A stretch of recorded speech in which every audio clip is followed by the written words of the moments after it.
Yep. Good afternoon, hello, and welcome to the Omni Coalition News Show, aka TOCNS. This show is a dive into the weird, obscure, bizarre, and other words for strange world of notable events, weather, and sports, covering topics seldomly, if ever, seen from most news sources these days. Join us! During a time of political overabundance and divisiveness, we present you with more unifying topics to discuss for the most part. For links to these articles, the music in the background, and anything else potentially interesting, check the underbar of the description below. Anyway, I am Xander, and you, audience, are you. Today is Friday's Day, aka Friday, September 22nd, 2023. I had a little bit of a brain fart there. Anyway, let's jump into the news today, shall we? Where is it? Here it is. Okay. Alright. Did not have that set up and ready to go. From Audio Central, we have romantic relationships in the era of online loyalty testers. A lack of trust in their romantic partners is pushing a lot of people to use online loyalty testing services that flirt with partners and try to get them to cheat. At the beginning of this year, online loyalty testers began trending on Vietnamese social media, and today a simple search yields thousands of results for both paid testers and ones who offer their services free of charge. There are hundreds of them on Facebook alone, a platform that remains very popular in Vietnam, and more than half of them provide the service for free. However, psychologists warn that this type of partner loyalty testing may have some unforeseen negative consequences on a relationship. Well, I don't think they're really that unforeseen. It says here, technology has made interacting with people easier than ever before, and that includes cheating on your romantic partner. Hanoi-based psychologist Tran Huong Thao claims that the low level of commitment young people nowadays have in their romantic relationships has caused the level of trust to drastically drop, and that has fueled the meteoric rise of online loyalty testers. This article goes on for a little bit more, but these people, they do the work. I want you to do the foot traffic. The link to this and all the other articles are already down in the description, the underbar below. So please go give them a look, give them a full read. This is really interesting. And, loyalty testers. About time. So, let's see. Moving on up. We have here, woman who held 16 jobs simultaneously for 3 years never actually did any work. What? Let's see how this happened. A Chinese woman has been charged with fraud after it was revealed that she was employed by 16 different companies at the same time, but she never really showed up for work at any of them. The woman, identified as Guan Yi, this is a pseudonym by Chinese media, had reportedly been juggling over a dozen employers and collecting paychecks for at least 3 years without actually getting any work done for any of them. She and her husband, who is also a suspect in this case, allegedly kept a very tight record of employers, her exact role with it at each company, the date she started working for each of them, and the bank account details provided for the woman's monthly salary. Guan Yi would constantly be looking for new employers, and when going to new job interviews, she would take photos and send them to current employers as proof that she was meeting with clients. Believe it or not, the fraud worked flawlessly for years, allowing Guan Yi to buy an expensive apartment in Shanghai. Wow, that is impressive. Whoa, that's clever. Guan Yi was so busy in her constant search for corporate employment that whenever she had multiple job interviews lined up at the same time, she would pass on them to other people in exchange for commissions. However, she did keep most of the jobs for herself, always finding other companies to work for whenever she got fired for lack of results. So, wow. Man, dude, every now and then, you come across something and, somebody plays a system in such a way that it's just, you go to interviews for other jobs, but you have it recorded, and that's actually portraying yourself as interviewing clients. Whoa, that's incredible. We gotta move on up, though, here. More from Audio Central. Russian man imprisoned 22 years ago escapes on the day of his release. Okay. That's not smart. A Russian man who had spent the last 22 years of his life in a penal colony for serious crimes recently escaped on the very day he was supposed to be released. According to the Shot Telegram channel, Kamoljan Kalanov has been serving a lengthy 22-year sentence for a double murder, theft, and possession of weapons, ammunition, explosives, and explosive devices, but he was supposed to be released from the IK-19 penal colony in the village of Markova near Irkutsk last week. However, the regional department of the Federal Penitentiary Service told RIA Novosti that the morning of his release day, at around 4 in the morning, Kolonov disappeared from the colony without informing anyone and is now supposedly on the run. Originally from the city of Zima, you know what, there's not a lot more left of that article, so I'll just, I'll leave that rest for you all to read, but this is, wow, what a, you know what, you can't do the time, don't do the crime, and if you're doing the time, then just do the time, you know, like, I mean, like, this is a prime example right here. He escaped, okay, yeah, cool, he escaped, but he was going to be free that day if he just waited, like, another 8 hours, like, you know, 22 years, okay? Another 8 hours is not going to be anything. Just, yeah, ridiculous. Anyway, moving on up. Pensioner allegedly lost 11 kilos in just 2.5 hours, sets new world record. I don't think that's a good record to have here. A 69-year-old man from the Russian Republic of Dagestan claims to have set a new world record for the fastest weight loss after allegedly losing over 11 kilograms during a 2.5-hour race. Okay, so this is weight loss. How do you lose that much that quickly? What? Bahama Aigubov had already had his name inscribed in the Russian Book of Records in 2019 when he lost 9.3 kilograms after a 5-hour race, but he recently managed to blow his own record out of the water by losing 11.1 kilograms in 2.5 hours during a 21-kilometer race in Makhachkala. Aigubov cannot have his record recognized by the Guinness World Records, as it does not acknowledge achievements in rapid weight loss so as to not encourage people to engage in dangerous experiments, but the peninsular claims to be the fastest body weight shedder in the world by far. Alright, cool, man, like, that's awesome. The article goes on for quite a bit, pretty cool. Let's see here, what else do we have? Chinese women are using fake belly button stickers to make their legs look longer. As if they need any reason to make themselves look more attractive. There's already like 7 men to 1. You know, you're gonna get wanted, believe me.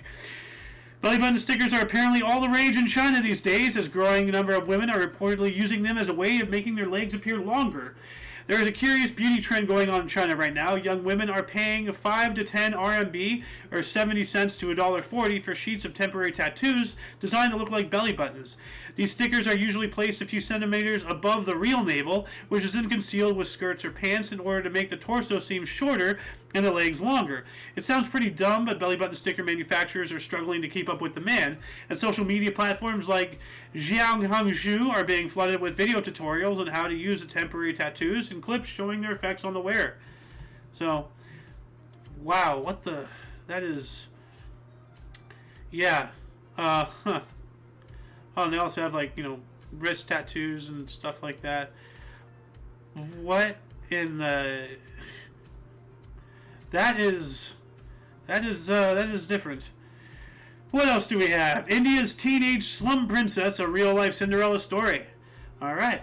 Malisha Karwa grew up in Mumbai's infamous Dharavi slum, but thanks to chance encounter with a U.S. actor, she became one of India's most popular teenage models. At just 15 years old, Malisha Karwa has already graced the covers of international fashion magazines like Vogue and Cosmopolitan, become the face of a luxury skincare brand, and amassed over 300,000 followers on Instagram alone. This poor young lady is being exploited. She's one of the most recognizable faces in India, and it's almost impossible to believe that only 3 years ago she was just another girl in the slums of Mumbai.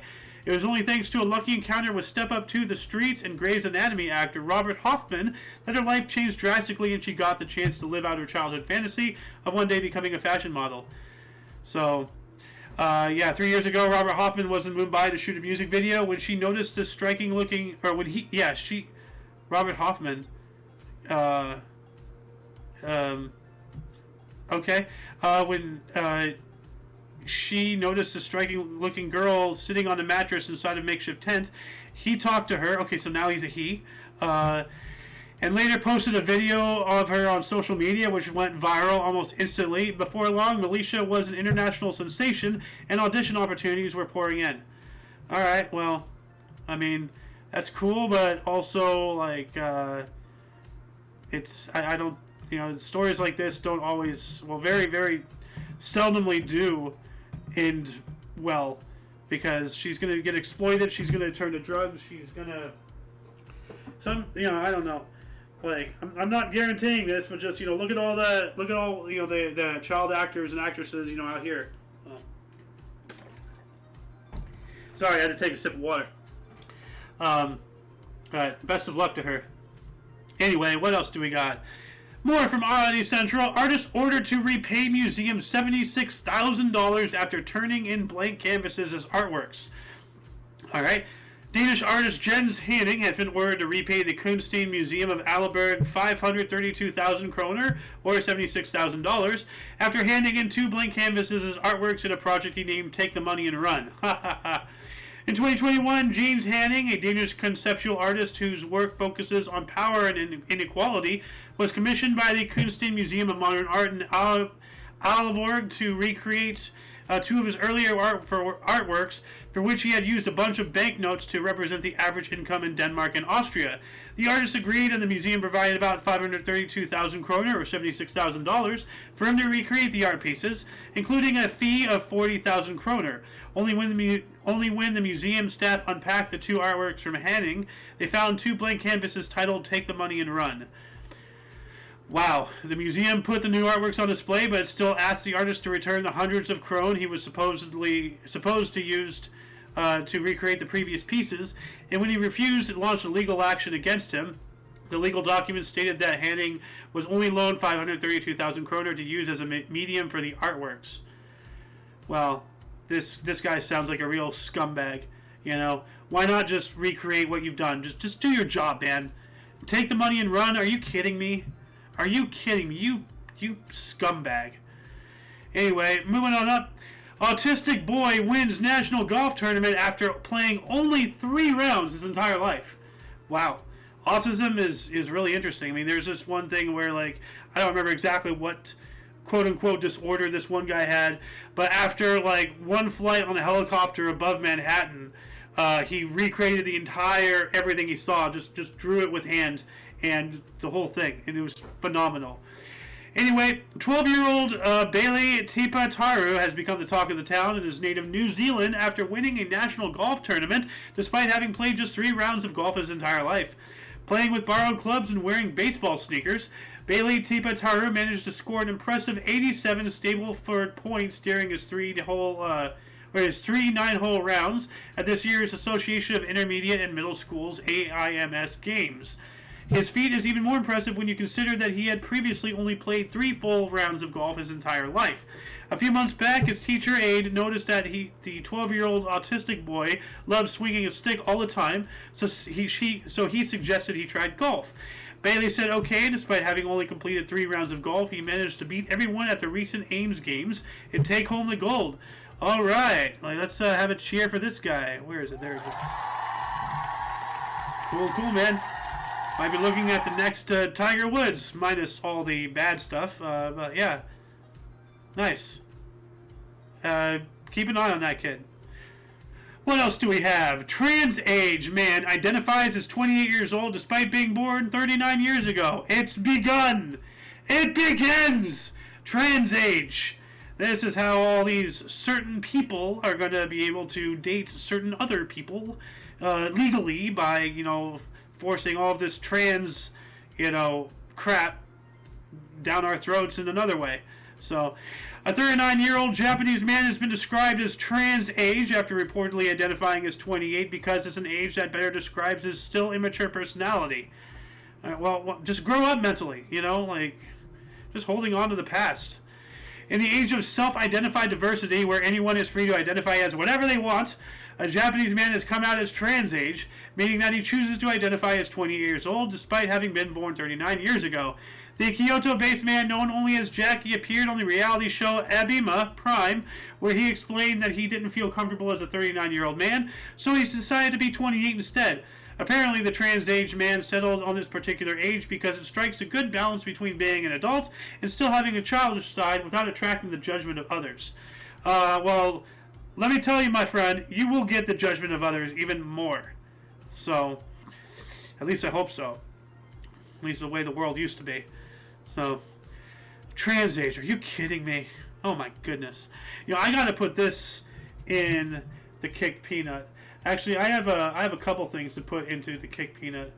So, where's the kick peanut channel? There it is, kicking the peanut. Boom. Yeah, just give me a second.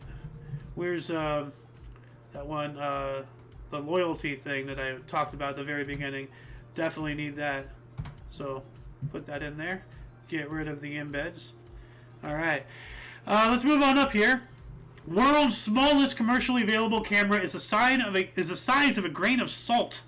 The OmniVision OVM6948 camera cube chip, copyright, whatever that little R is, trademark, I don't know. Hold on, I'm about to sneeze.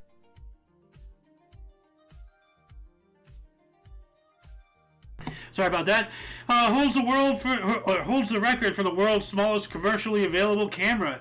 It measures 0.65 millimeters by 0.65 millimeters with a Z height of just 1.158 millimeters. Developed by OmniVision, a global technology company specializing in innovative advanced digital imaging, analog, and touch and display solutions for multiple applications across several industries. Wow. The camera cube chip is based on the tiny OVM6948 sensor, which claimed the Guinness World Record for the world's smallest commercially available image sensor. It can be mounted on various medical instruments, including disposable guide wires, endoscopes, and catheters with diameters as small as 1 millimeter. Its impressively small size makes it the perfect use for use within the body's narrowest blood vessels for allopathic, ENT, cardiac, spinal, urology, gynecology, and arthroscopy procedures. All right, it can also be used by perverts to put it in like a public restroom or something.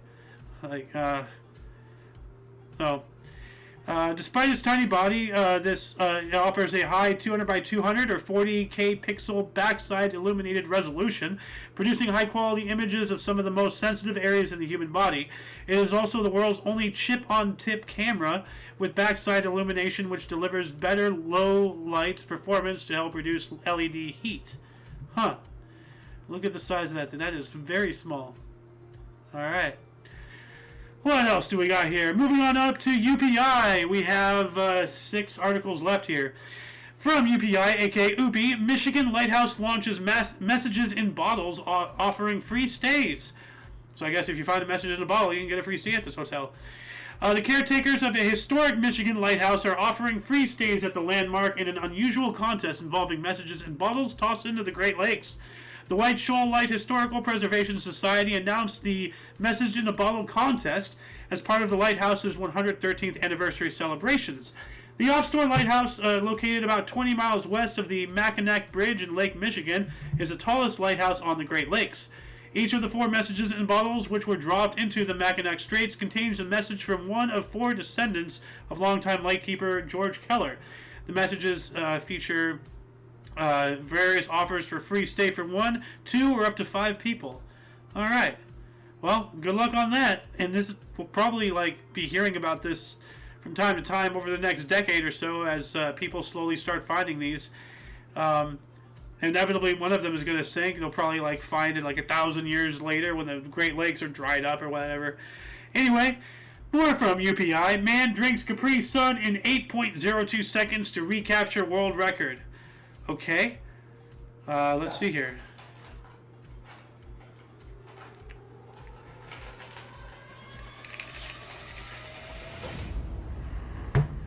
Man. Okay. That was a thirsty man. I don't need to read anything. No. An Indian man recaptured a Guinness World Record title in the surprisingly competitive category of the fastest time to drink a Capri Sun. Fayez Nazir finished his drink in 8.02 seconds, making him the first person to complete the feat in under 10 seconds. The record was previously set at 10.41 seconds by German man André Orthoff in December of 2022, and prior to that, it was held by Nazir with a time of 11.86 seconds. So, India and Germany, the Great War of the Capri Sun Pouch. Currently, India 2, Germany 1. So, let's see who comes swinging in next time. What else do we have? World's largest toothpaste collection includes whiskey and wasabi flavors. I can understand the whiskey, but why the wasabi? What the? That is a big bottle of toothpaste. Is that real? I don't think so. It has to be like one of those inflatables. A Georgia dentist earned a Guinness World Record title for his collection of 2,037 different toothpaste tubes with unusual flavors including wasabi and whiskey. Dr. Val Kolpakov, who practices dentistry in Alpharetta, said his collection includes rare toothpaste from countries including Japan, Korea, China, India, and Russia. Well, that's pretty cool. There's a video here, so I'm going to watch that after the show. What else do we got? Pennsylvania School District welcomes 17 sets of twins to Twindergarden. Hey. A Pennsylvania school district is hailing the arrival of the Twindergarden school year with 17 sets of twins starting kindergarten in the 2023-24 school year. Wow, what's going on? What was a sudden explosion of twins? Is somebody feeding a sim watermelon or something? What's happening? But by the way, if anybody, I think watermelon is what, like, you feed to make twins. There's things you can do in Sims. It's weird. Anyway, the Colonial School District in Montgomery County said 7 pairs of twins are starting kindergarten at Ridge Park Elementary School. 6 sets are attending White Marsh Elementary School, and 4 are starting at Plymouth Elementary. All right, that's pretty interesting. What else do we got here? Lottery winner uses $50 prize to buy $4 million ticket. That's a luck. A Michigan man won a $50 lottery prize and used it to buy a scratch-off ticket that earned him $4 million in a jackpot, but he needed some convincing to believe it was real. The 54-year-old Kent County man told Michigan lottery officials that he was at Citgo gas station on Plainfield Avenue in Grand Rapids when he decided to use his lottery winnings to play again. So the man selected a Millionaires Club scratch ticket, and he plans to use his prize money to pay bills and travel. Standard answer. What else do we got here? Painting bought for $4 from New Hampshire thrift store sold for $191,000. That is a really good turnaround. Ooh, that's a nice picture. Only $4 for that? Wow, you got away with a steal. Wow, that's beautiful. A painting purchased from a New Hampshire thrift store was for $4, was auctioned for $191,000 when it turned out to be a long-lost work by N.C. Waith. The painting, titled Ramona, was one of 4 created by the Pennsylvania-based artist for a 1939 edition of Helen Hunt Jackson's 1884 book Ramona. The work depicts an orphaned young woman in conflict with her foster mother. Auction house Bohem Skinner said the painting was considered long lost by Waith experts, but it turned up in the possession of a New Hampshire woman. The woman says she bought the painting from her local Savers thrift store for $4 and spent some time on her wall before going into a closet. She discovered the painting's true identity after she posted a photo of it on Facebook and was urged to contact curators at the Brandywine Museum in Chadds Ford, Pennsylvania, and a former Wythe curator in Maine named Lauren Lewis. I'm just going to finish reading this article. The woman decided to have the painting auctioned after its identity was verified. It fetched a high bid of $150,000, making the final sale price $191,000 once premiums and fees were included. The painting's whereabouts before turning up at the thrift store remain a mystery, but Bonham Skinner theorized it may have been gifted to the book's publisher by Weiss Estates. Huh. Alright. Well, that's pretty cool. And last but not least, boot throwing competition. Record broken at National Plowing Championships. What? The National Plowing Championships in Ireland hosted a Guinness World Record attempt where 995 people threw Wellington boots into the air at the same time. The annual agricultural show and plowing contest in Rathysky, County Louth, featured hundreds of waterproof rubber boots flying through the air at the same time, and a record attempt organized by youth farming group Macra. Alright. The previous record for most people throwing Wellington boots simultaneously was set at 792 at the Holsworthy and Stratton Agricultural Show in England in 2018. Macra said evidence from the attempt is now being submitted to Guinness World Records for official certification. The Wellington boots used in the attempt will be donated to schools across Ireland. Alright. So, cool. that shall conclude the show. Once again, please check the underbar of the description for any links you may find interesting, including but unlimited to all things Omni Coalition. We have all the articles, that we just went over there down there. Omni Coalition, our link tree, has video sharing, streaming sites, social networking sites, affiliates, and all that stuff, yada yada. For your dose of different, on and unusual news, we stream every Tuesday and Friday. Tuesday, maybe, at 3 p.m. Pacific time. Which is 4 Mountain, 5 Central, and 6 p.m. Eastern Standard Time, respectively. And I say loosely because if there's not enough news on Tuesday, then I just roll up what I find on there and then add that to everything on Friday. So Friday is guaranteed, Tuesday's hit and miss. Anyway, for all of you and all of us, I am Xander. And you are you, until you catch us next Tuesday or next Friday, whenever that is. Or if you're interested in some history, we have a history show every Friday through Tuesday. At 11 in the morning Pacific time, and we also have Kicking the Peanut coming up on Sunday at 3 p.m. Pacific time.